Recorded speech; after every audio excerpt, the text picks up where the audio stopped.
देश के पूर्व प्रधानमंत्री स्वर्गीय राजीव गांधी जी के नाम पर हमारे राजस्थान के लोकप्रिय मुख्यमंत्री अशोक गहलोत जी ने जो ये ग्रामीण ओलंपिक खेल रखा गया, उसके लिए मैं हमारे वागड़ की ओर से और पूरे प्रदेश की ओर से अशोक गहलोत जी को धन्यवाद देना चाहता हूं कि कोरोना काल होते हुए 2-3 साल सब भूल गए थे और आपने ये राजीव गांधी ग्रामीण ओलंपिक खेल जो रखा गया, आज जो जिला स्तरीय जो प्रतियोगिता रखी गई, इस उद्घाटन के अवसर पर आज के हमारे मुख्य अतिथि महोदय राज्य मंत्री अनुसूचित जाति वित्त निगम बोर्ड के चेयरमैन डॉक्टर शंकर यादव जी, विशिष्ट अतिथि पूर्व सांसद ताराचंद भगोरा जी, विशिष्ट अतिथि 84 विधायक राजकुमार जी, कलेक्टर साहब, एडीएम साहब, एसईओ साहब, डीओ साहब,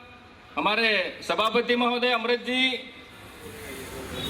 सभी विभागों के अधिकारीगण, कर्मचारीगण, प्रधान मैडम, उप जिला प्रमुख मैडम, सभी जनप्रतिनिधिगण, सम्मानित मंच और मेरे सामने बैठे मेरे देश का भविष्य, इस वागड़ का भविष्य, निर्णायक बंधु, रेफरी बंधु और सभी युवा साथियों, मैं डूंगरपुर विधानसभा क्षेत्र का एमएलए होने के नाते आप सभी खिलाड़ियों का, आप सभी ग्रामीणों का और सभी युवाओं का हार्दिक स्वागत और अभिनंदन करता हूं।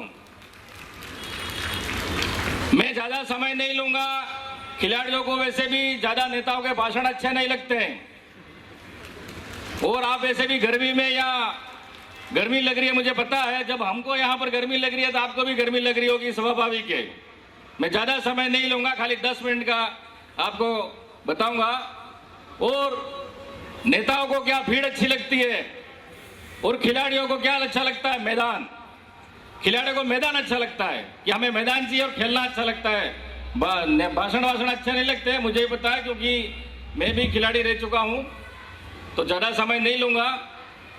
मैं पुनः एक बार आपसे कहना चाहूंगा कि जैसे सभापति महोदय जी ने बताया, विधायक जी ने बताया 84 कि हम कुरकुरे वो खा रहे हैं।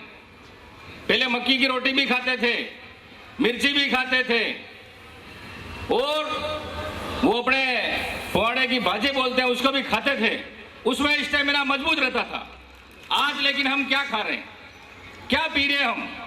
क्या हम केमिकल वाला दूध पी रहे हैं, थैली वाला दूध पी रहे हैं? वो कहां से बन के आ रहा है? कौन सी गाय का दूध आ रहा है, कौन सी भैंस का दूध आ रहा है? आज आलू और गोभी कहां पक रही है, कौन से पानी में पक रही है? पूरा केमिकल आ रहा है।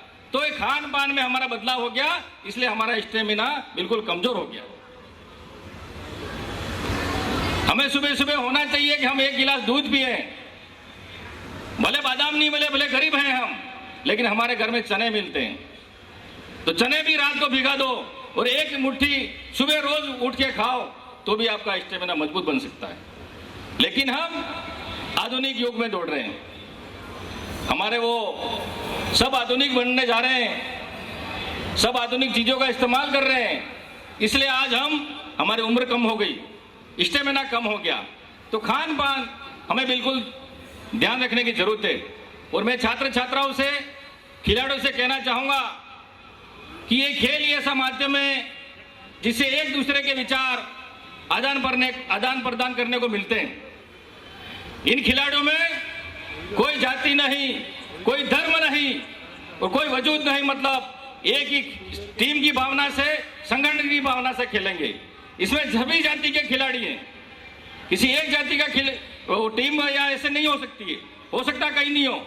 लेकिन यहां से हम ब्लॉक से आए जिले में, जिले से जाएंगे राजस्थान में और राजस्थान में जाएंगे तब देश का प्रतिनिधित्व करेंगे। उस समय हम क्या कहलाएंगे?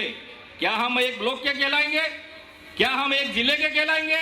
क्या हम एक राज्य के कहलाएंगे?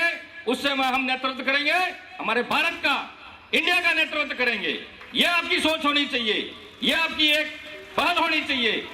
मैं धन्यवाद देना चाहता हूं कि हमारे डूंगरपुर में ऐसे महान हस्तियां पैदा हुई, राज सिंह डूंगरपुर, स्वर्गीय जयंतीलाल जी, लिम्बाराम जी, और जयंतीलाल जी और लिम्बाराम जी, और हमारे मंच पर भी बैठे हुए हैं सुंदर देवी जी कोटेड, कई बार गोल्ड मेडल जीते, हमारे अंतर्राष्ट्रीय तीरंदाज नरेश जी डामोर भी बैठे हुए हैं, इन्होंने भी मेहनत की, हमारे वागड़ का नाम रोशन किया। मैं आपसे भी कहना चाहता हूं, वागड़ का नाम रोशन करें, जिले का नाम रोशन करें, राजस्थान का नाम रोशन करें और हमारे इंडिया भारत का नाम भी रोशन आप कर सकते हैं।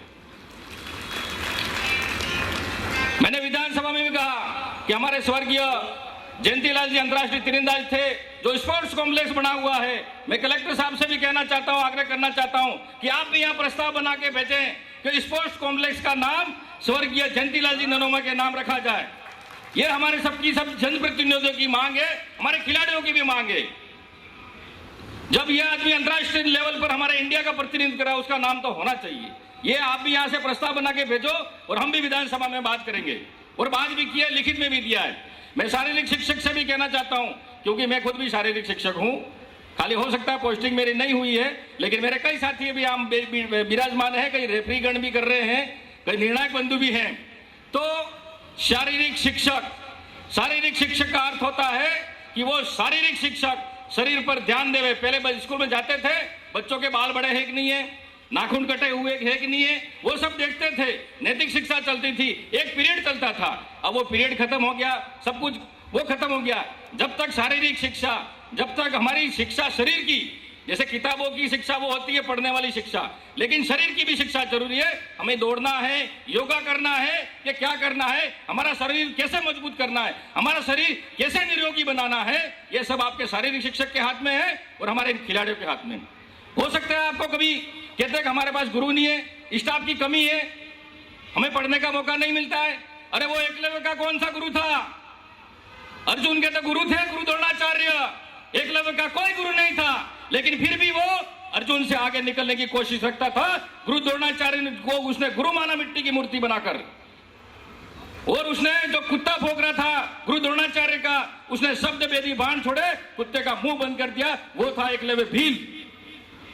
और अर्जुन के गुरु थे गुरु द्रोणाचार्य। उन्होंने सोचा अगर इसका दाहिना हाथ का अंगूठा मैंने नहीं मांगा तो ये अर्जुन को भी पीछे छोड़ देगा और इतिहास में नाम इसका हो जाएगा। अगर आप में लगन है, मैं ये कहना चाहता हूं, अगर आप में हिम्मत है, अगर आप में जुनून है, तो आपको गुरु की जरूरत भी नहीं है, आप आगे बढ़ सकते हो। उस एकलव्य का उदाहरण देना चाहता हूं मैं। कई साथी कहते हैं कि हमारी ये कमी है, वो कमी है, लेकिन लीमाराम जी कहां से उठे? जाड़ोल कोटड़ा से। इनके घर जाके देखो, इनके खाने पीने की, इनके कपड़े नहीं थे, खाट नहीं थे, लेकिन फिर भी इन्होंने इंडिया का प्रतिनिधित्व किया। आज हमारे पास सब कुछ सुविधा है, फिर भी हम यहाँ मन लगाकर पढ़ नहीं रहे, मन लगा वातावरण नहीं बना रहे। या खेल के माध्यम से या पढ़ाई के माध्यम से अपना एक लक्ष्य बनाओ कि मुझे ये बनना है, तो तुम्हें दुनिया की कोई ताकत तुम्हें रोक नहीं सकती है। आपको कलेक्टर बनना है तो कम से कम आप एसडीएम तो बनोगे, अगर आपको एसडीएम बनना है कम से कम आप पटवारी और सचिव तो बनोगे। अगर आपकी सोच ही होगी कि मुझे टीचर बनना है तो तुम चपरासी भी नहीं बन सकते हो। आपकी सोच ऐसी रखो कि मुझे आगे बढ़ना है, आगे उठना है, ऐसी सोच तुम में नहीं होगी तो आप आगे नहीं बढ़ सकते।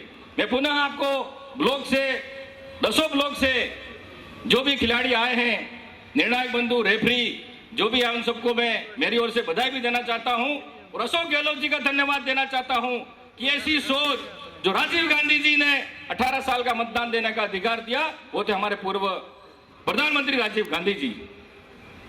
आज टेक्नोलॉजी, आज क्या कर रहे हैं? मैदान में खेलना बंद कर दिया।